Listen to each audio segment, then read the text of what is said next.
నిజాంకు ముచ్చెమటలు పట్టించిన కామ్రేడ్ రావి నారాయణ రెడ్డి ఎవరో తెలుసా? బండెనక బండి కట్టి 16 బండ్లు కట్టి ఏ బండ్లో వస్తావు కొడుకో నైజాము సర్కారోడా, నాజీల మించినవరో నైజాము సర్కారోడా అంటూ రైతు కార్యకర్త బండి యాదగిరి రాసిన ఈ పాట పీడిత వర్గాల గుండెల్లో నిలిచిపోయిందా? అయితే ఈ పాట రాసింది యాదగిరి అయినా ఇందుకు స్ఫూర్తి రగిలించింది మాత్రం భీమిరెడ్డి నరసింహారెడ్డి, రావి నారాయణ రెడ్డి.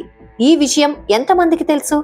యాదగిరి లాంటి చదువురాని కార్యకర్తలకు చదువు పోరాటాన్ని నూరుపోశారు రావి నారాయణ రెడ్డి. భూస్వామ్య కుటుంబంలో పుట్టిన పెత్తందారీ వ్యవస్థను పెకిలించేందుకు పిడికిలి బిగించిన ధీశాలి అని మీకు తెలుసా?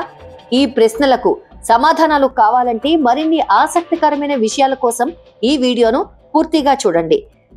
పేద ప్రజల కోసం, పీడిత వర్గాల కోసం కమ్యూనిస్టు సిద్ధాంతాన్ని తుదిశ్వాస వరకు ఆచరించిన మహానీయుడు.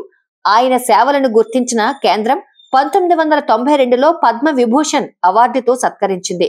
1908 జూన్ 4న ఉమ్మడి నల్లగొండ జిల్లా బొల్లేపల్లిలో జన్మించిన రావి నారాయణ రెడ్డి హైదరాబాద్ లోని రెడ్డి హాస్టల్ మిడిల్ స్కూల్లో ఫస్ట్ ఫారం అభ్యసించారు.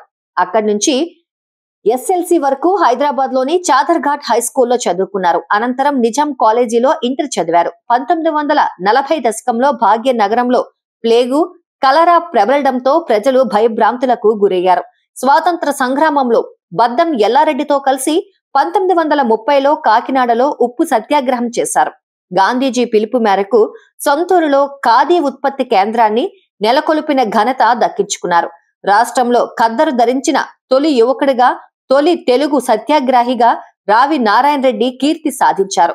భాగ్యనగర వేదికగా 1933లో ఏర్పడిన హరిజన సేవా సంఘానికి కార్యదర్శిగా పనిచేశారు. అంటరానితనం నిర్మూలన కోసం సహపంక్తి భోజనాలు పెట్టించి 100 పాఠశాలలు, 2 హాస్టళ్లు ఏర్పాటు చేయించారు.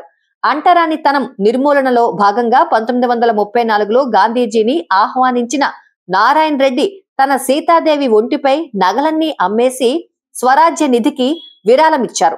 తెలంగాణ సాయుధ రైతాంగ పోరాటంలో భాగంగా తనకున్న 700 ఎకరాల్లో 500 ఎకరాలను పేదలకు పంచేశారు. 1952 ఎన్నికల్లో పీపుల్స్ డెమోక్రటిక్ ఫ్రంట్ నల్గొండ అభ్యర్థిగా పోటీ చేసి దేశంలోనే అత్యధిక మెజారిటీతో చరిత్ర సృష్టించారు. నల్లగొండకు Nandikonda project, Nadikudi railway junction తీసుకురావడంలో ప్రత్యేక పాత్ర పోషించారు. 1957 ఎన్నికల్లో భువనగిరి నుంచి ఎమ్మెల్యేగా గెలిచారు. ఎంపీగా, ఎమ్మెల్యేగా నిరాడంబర జీవితాన్ని గడిపారు. అసెంబ్లీకి రిక్షాలోనే వెళ్లేవారు. నేటి రాజకీయాలకు, నాయకులకు, రాజకీయ పార్టీలకు రావి నారాయణ రెడ్డి ప్రజా జీవితం స్ఫూర్తిదాయకం, మార్గదర్శకంగా నిలుస్తోంది.